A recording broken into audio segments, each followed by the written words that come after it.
What leads someone to want to travel full time? Are we running away from something? Or are we just plain nuts? I'll talk about that in today's podcast episode.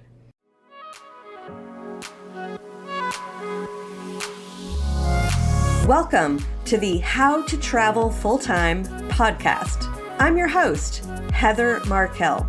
If you're dreaming of full-time travel or moving abroad, but stuck at the emotional, financial, and logistical challenges, this podcast is for you. I'll help you trade overwhelm for information that gets you from down and stuck to up and going. You can dream about the travel lifestyle, or you can live the travel lifestyle. If you're ready to live it, then let's jump in together.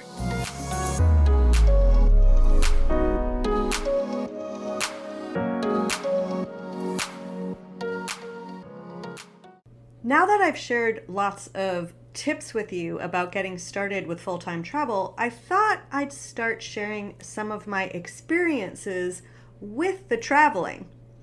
And to start off, I thought I'd share why I started traveling full-time. When you're dreaming about the travel lifestyle from the outside, it really does seem like a complete fantasy. I remember for years wanting to do this crazy thing. In my mind anyway, it was absolutely nuts. I would just travel all the time.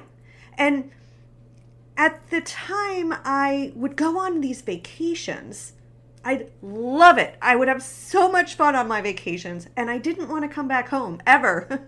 So the idea of just not coming home after vacation seemed devilishly bad, like I was misbehaving. And it seemed like this wonderful fantasy. But then, of course, I had obligations and responsibilities and bills to pay. Very ironically, of course, as I got more and more courageous about starting, I realized that those obligations were things that I made. I remember I was in Arizona on one of these amazing vacations, and of course, I didn't want to go home. And so I drove my rental car back to the airport, and as I was checking in, this guy says to me, the guy that's like, I'm sitting in the driver's seat of the car about to return it, and he asks me, "Hey, how you doing? Did you have a good trip?" And I said, "Oh God, it was so good, and I just don't want to leave." and he told me, he said, "Well, you don't have to leave. You could just put the car in reverse and stay here as long as you'd like." And of course, I laugh because I'm thinking, well, I have to make my flight tomorrow because, well, I have a gynecologist appointment tomorrow and I can't miss it. And, I'm scrolling through my mind with all of these things that I have to do. And I suddenly realized, wait, I made that doctor appointment. I could reschedule it. And I'm starting to realize how, wow, I created things and it was like a light bulb went off. And I thought, oh yeah, I'm the creator of my life, so I can just recreate it. Now, that idea of being the creator of our lives when you first tap into it is very empowering, but also very scary. Because, if you're not happy with your life, and you're going to acknowledge that you created that unhappiness, well, that's kind of weird, right? And then, yeah, I can recreate my life, but how am I supposed to live my life and afford my life if I don't live it the way I've constructed it, which is going to school, graduating, getting a job, then getting a place to live so I can put stuff in it, then getting a bigger place to live so I can put more stuff in it, and then maybe getting married, having kids. How does life work if not like that? Okay, so before I go getting all philosophical, which I do share a lot of these philosophies in some of my online e-courses, but this idea of traveling full-time, let's go back and get on point for this episode, for me, was actually born from living with a French host family as a teenager and immersing in the French culture. And there's a huge difference between visiting a country and immersing in it for a month or more, and even more depth if you learn the local language, if you're in a country where you don't speak it, and then you can have an even deeper experience. The other thing I realized as I'm thinking about this is I literally wanted to see the world, still do. And so moving someplace permanently wasn't going to help me do that. So that was a big caveat, a big way that I chose the full-time travel lifestyle over just moving abroad. So I find myself in my life, I'm in my 40s, I'm divorced, I have this corporate job, and it was very much a job, not a career. And I just didn't see where to go. I knew I was unhappy, but I didn't know what to do. I'd look at job descriptions and nothing lit me up. Like I can, type or report to the marketing director, or there was just like the language, just nothing made me want to like pick up the phone and be like, I need this job. So I started a business as a business coach, and I began out earning my corporate salary. And so I figured, okay, well, I'll quit my job and do the business coaching. But to get there, of course, I burnt out. Working all day in my day job, all night and weekends on the business. It was just way too much.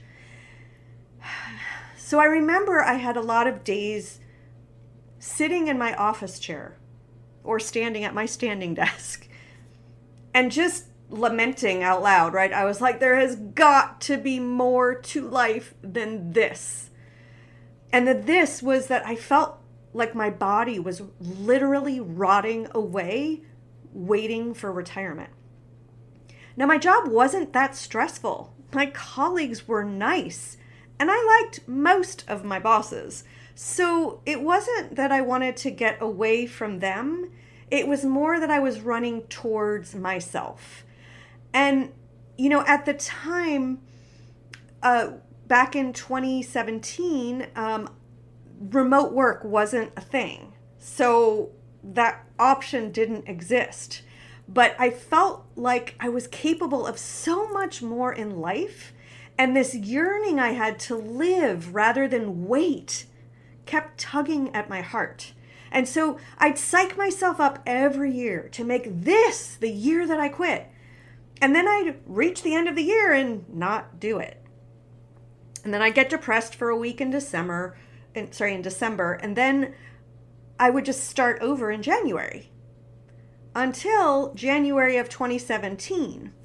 That was the year that my depression lasted for a month. And somewhere into that month, my chest started hurting. And I'm a firm believer that our body speaks to us through pain when we fail to listen to our emotional needs and take care of them. So when my heart started hurting, I knew better than to let that become a serious health issue. So that pain led me to have the courage to quit. I finally realized I wasn't quitting to escape. I was quitting because I believed in myself.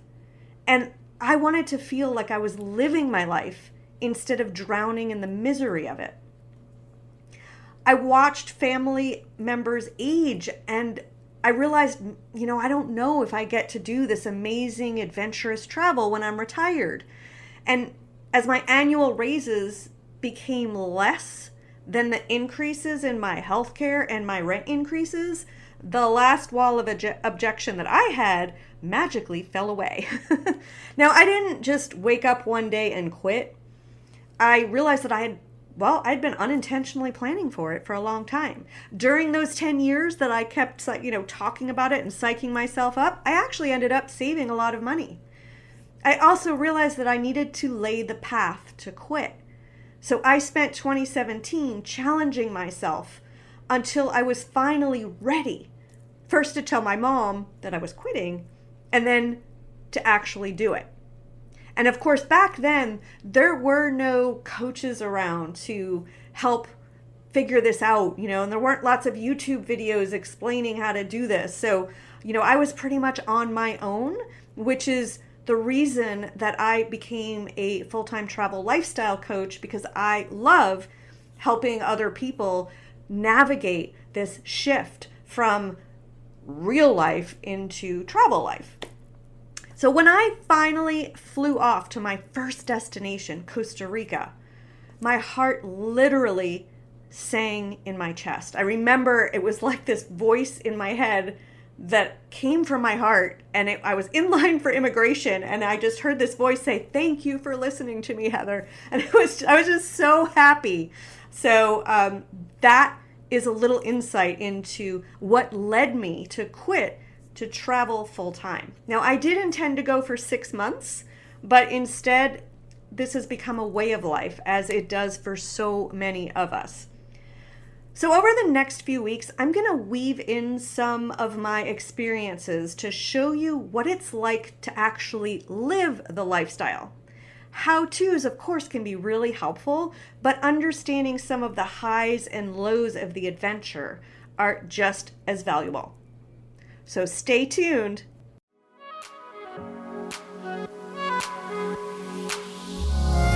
Thanks so much for listening to the How to Travel Full-Time podcast. If you loved it, please leave a review and let us know. Make sure to subscribe to get the latest episodes. Check out the show notes for important resources related to this episode, and come visit us at travellifestylecoach.com to learn more great information. If you're ready to get started with the lifestyle, go to moneyfortravelbootcamp.com, where you can learn all the strategies to afford this amazing lifestyle. Talk to you next week.